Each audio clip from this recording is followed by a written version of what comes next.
మన పొరుగు దేశమైన బంగ్లాదేశ్లో హిందూ సోదరులపై దాడులు జరుగుతున్నాయని వార్తలు రావడం చాలా బాధాకరం.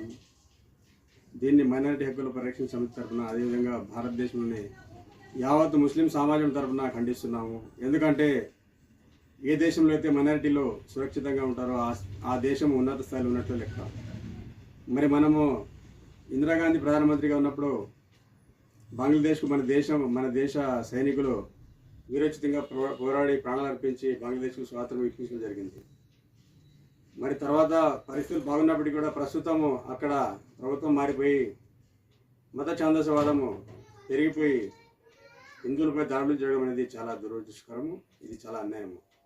దీనిపై మన ప్రధానమంత్రి మోడీ గారు తక్షణమే స్పందించి బంగ్లాదేశ్లో హిందువులకు భద్రత కల్పించాలని, వారిపై దాడులు జరగకుండా బంగ్లాదేశ్ ప్రభుత్వం ఒత్తిడి పెంచాలని చెప్పి మైనారిటీ హక్కుల పరిరక్షణ సమితి తరఫున ప్రధానమంత్రి మోడీ గారికి, అదేవిధంగా ముఖ్యమైన అధికారులందరికీ డిమాండ్ చేస్తున్నాము.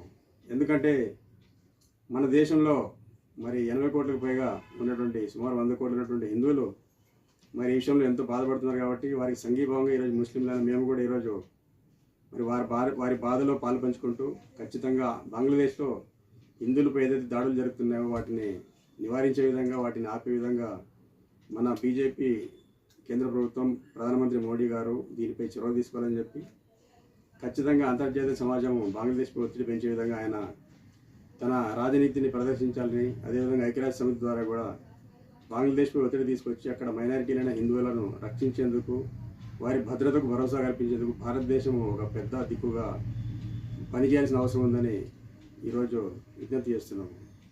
ఖచ్చితంగా రాబోయే రోజుల్లో బంగ్లాదేశ్లో హిందువులు సురక్షితంగా ఉండాలని, వారిపై దాడులు పూర్తిగా ఆగాలని, వారు ఉన్న ప్రాంతంలో చాలా సంతోషంగా భద్రంగా జీవించాలని చెప్పి భారతదేశం ముస్లింల తరఫున అల్లాను ప్రార్థిస్తున్నాము.